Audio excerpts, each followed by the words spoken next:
ahli gizi yang bertugas hari ini. Mohon maaf, saya bersiap dengan Ibu siapa? Saya Ibu Natasha Yunus. Oh baik, Ibu Natasha. Jadi ada keperluan apa Ibu kemari? Saya disuruh Dokter Aldo untuk berkonsultasi dengan ahli gizi di rumah sakit ini, Mbak. Oh baik, boleh saya lihat rujukannya? Mbak.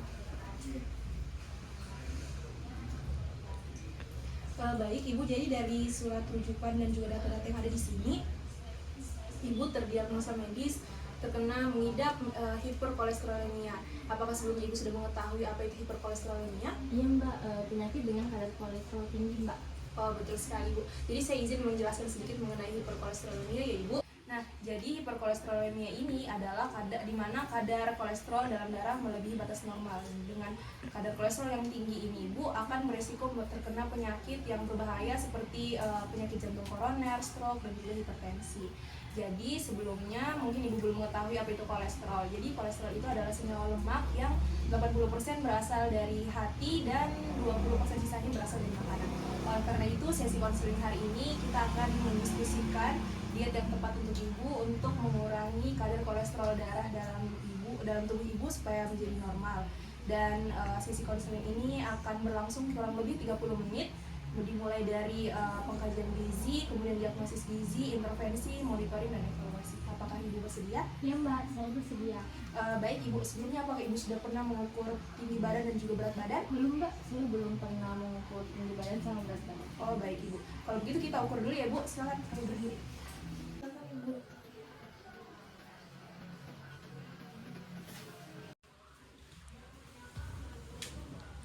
Baik Ibu, jadi berdasarkan tadi hasil pengukuran berat badan dan tinggi badan, berat badan Ibu itu 72 kg dan tinggi badan 165 dengan IMT 26,47. Jadi kondisi ini Ibu itu dalam kategori status gizi lebih atau overweight.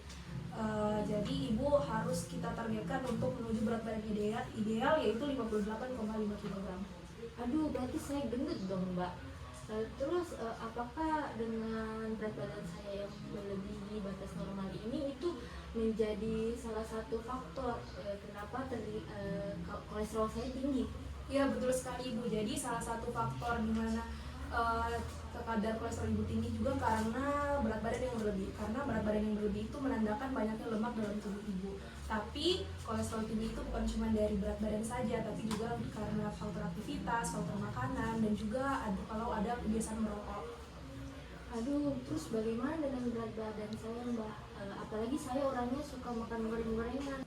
Baik Ibu, jadi di sini kami akan membantu Ibu untuk menurunkan berat badan menuju berat badan ideal dan juga mengatur pola makan untuk mengatasi hiperkolesterolemia yang Ibu sedang idap sekarang. Baik Ibu, saya akan ikuti.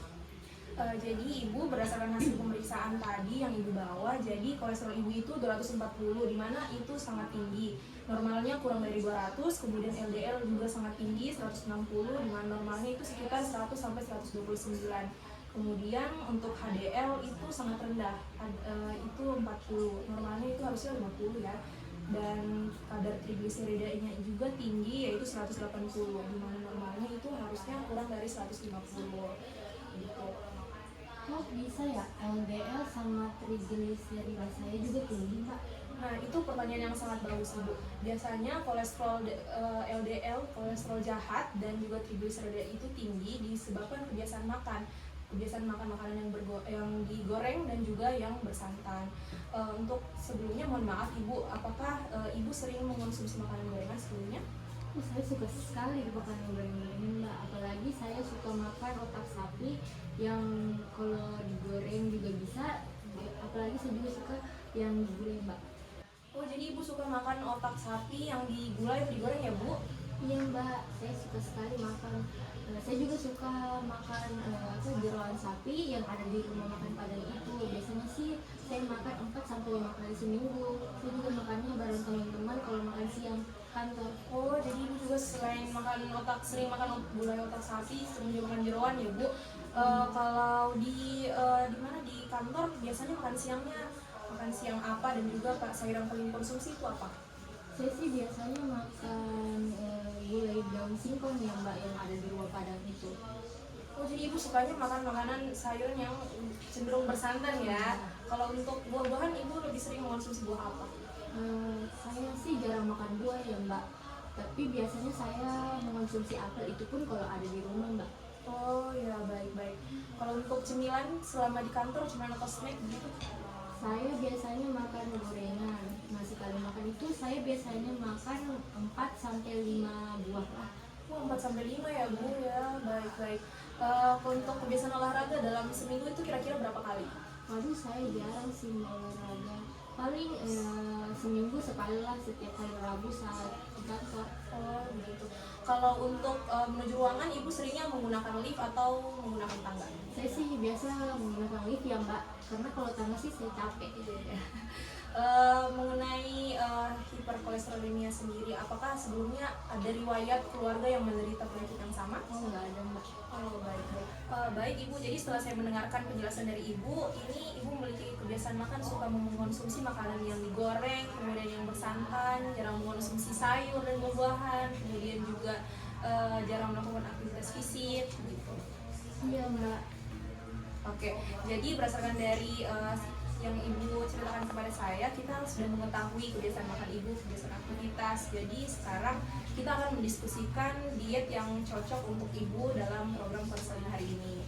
Apakah Ibu siap untuk berkomitmen mengubah kebiasaan makan Ibu dan melaksanakan diet yang kami akan anjurkan?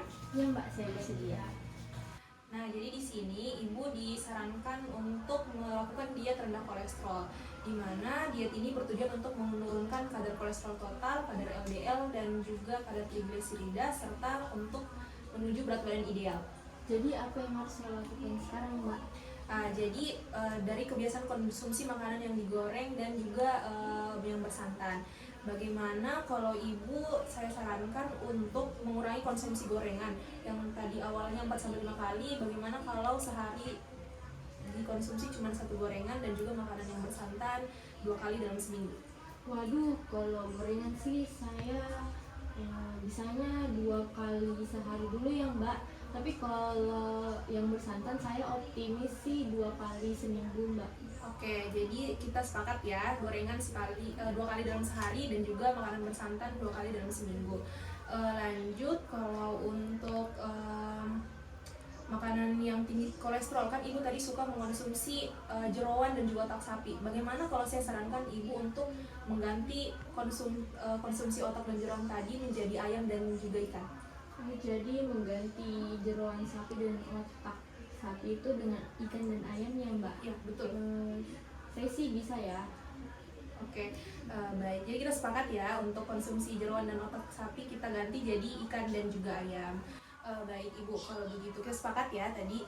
Sekarang untuk konsumsi buah dan buah saya sarankan untuk dikonsumsi di setiap jam makan siang. Bagaimana? Apa Ibu sepakat? Waduh, kalau saya sih mbak, kalau setiap hari saya belum bisa ya. Tapi saya bisanya seminggu 4 kali lah. Saya mengonsumsi buah dan sayur. Kita sepakat ya. Tadi sudah semua dari kebiasaan makannya. Sekarang dari kebiasaan beraktivitas. Bagaimana kalau saya sarankan Ibu untuk berhenti menggunakan lift untuk sementara waktu dan membiasakan diri untuk menggunakan tangga menuju ruangan? Baik mbak, saya akan menggunakan tangga menuju ruangan kantor. Oke, baik. Jadi apakah Ibu bisa mengulangi kembali 4 poin yang sudah saya jelaskan dan kita sepakati tadi? Baik, saya harus mengurangi mengonsumsi gorengan-gorengan. Maksimal gorengan itu 2 kali dalam sehari. Terus saya juga harus mengurangi mengonsumsi jeroan sapi, otak sapi, dan yang bersantan-santan itu 2 kali dalam seminggu. Lalu saya harus mengganti otak sapi dan jeroan sapi itu dengan ikan dan ayam. Lalu saya harus menggunakan tangga jika ingin menuju ke ruangan di kantor. Dan juga konsumsi buah dan sayurnya ya, Bu? Iya. Ya. Baik Ibu, dari yang sudah saya sampaikan di sini, apakah ada yang ingin ditanyakan atau ada yang kurang jelas? Semuanya sudah jelas, coba saya mengerti mbak. Oke, baik. Jadi di sini saya kasih Ibu leaflet ya. Jadi di sini Ibu bisa baca mengenai hiperkolesterolemia dan kolesterol tinggi. Kalau ada yang Ibu lupa atau mungkin ada yang belum jelas, Ibu bisa baca itu dan bisa menghubungi nomor saya, ada yang sudah tertera. Jadi sesi konseling hari ini selesai dan saya ucapkan terima kasih dan mohon maaf apabila ada kesalahan kata dan juga perbuatan selama sesi konseling. Baik mbak, terima kasih juga mbak.